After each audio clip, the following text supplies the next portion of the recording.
नमस्कार, आप देख रहे हैं हरियाणा डायरी और मैं हूं आपके साथ आयुष पाल। मुख्यमंत्री नायब सिंह सैनी लगातार हरियाणा में कृषि और किसानों को समृद्ध करने में लगे हुए हैं। प्रदेशवासियों की आय को बढ़ाने में लगे हुए हैं। पंचकुला में हरियाणा के सहकारिता क्षेत्र को सुदृढ़ करने वाली अनेक परियोजनाओं का लोकार्पण उनकी ओर से किया गया है, जिससे सहकार से समृद्धि के मूल मंत्र को बल मिलता है।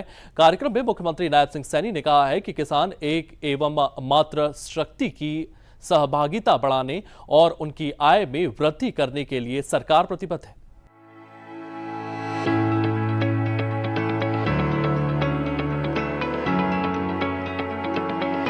सशक्त हरियाणा, समृद्ध हरियाणा। जी हां, मुख्यमंत्री नायब सैनी के नेतृत्व में हरियाणा निरंतर विकास के पथ पर आगे बढ़ रहा है। दरअसल केंद्रीय गृह एवं सहकारिता मंत्री अमित शाह ने अपने पंचकूला दौरे पर हरियाणा के मुख्यमंत्री नायब सिंह सैनी की दिल खोलकर तारीफ की। अमित शाह ने कहा कि मुख्यमंत्री नायब सैनी की जन कल्याण की नीतियों के कारण देश की कई सरकारों की हालत खराब हो गई है। खासकर किसानों को दिए जा रहे लाभों ने अन्य राज्यों की सरकारों के सामने चुनौती खड़ी कर दी है। आपको बता दें कि पंचकूला के सेक्टर 5 में इंद्रधनुष ऑडिटोरियम में सतत कृषि में सहकारिता की भूमिका विषय पर आयोजित सहकारी सम्मेलन में मुख्यमंत्री नायब सैनी ने भी शिरकत की और कई योजनाओं की चर्चा की और कहा कि गृह मंत्री ने देश में सहकारिता के क्षेत्र को नई पहचान दी। आदरणीय अमित शाह जी, आज आपके कर कमलों से हरियाणा के सहकारिता के क्षेत्र में कई नए अध्याय जुड़ रहे हैं।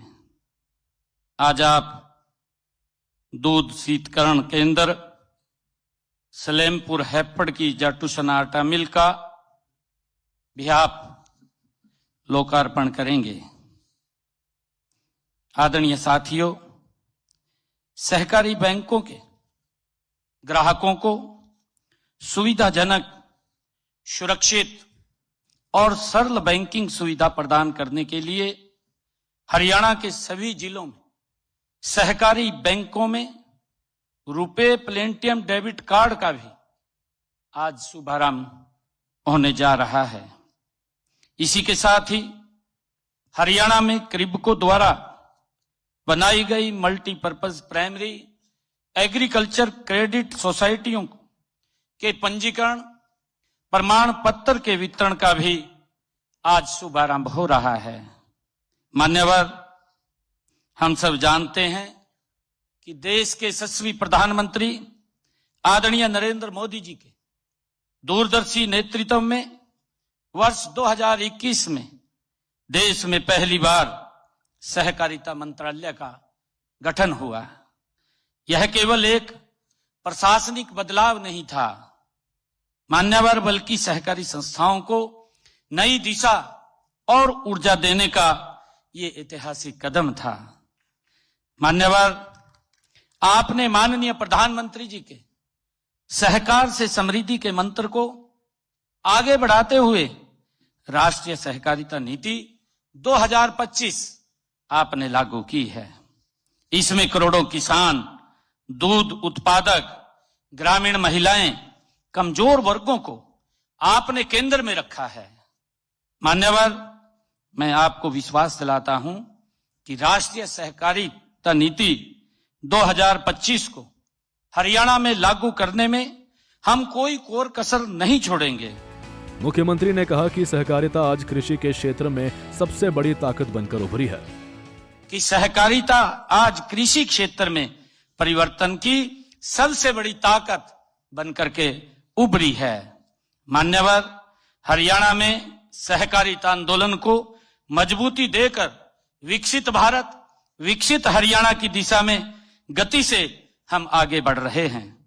मुझे पूर्ण विश्वास है कि यह कॉन्फ्रेंस सतत कृषि विकास में सहकारिता की भूमिका को और मजबूत करने की दिशा में बड़ी कारगर सिद्ध होगी।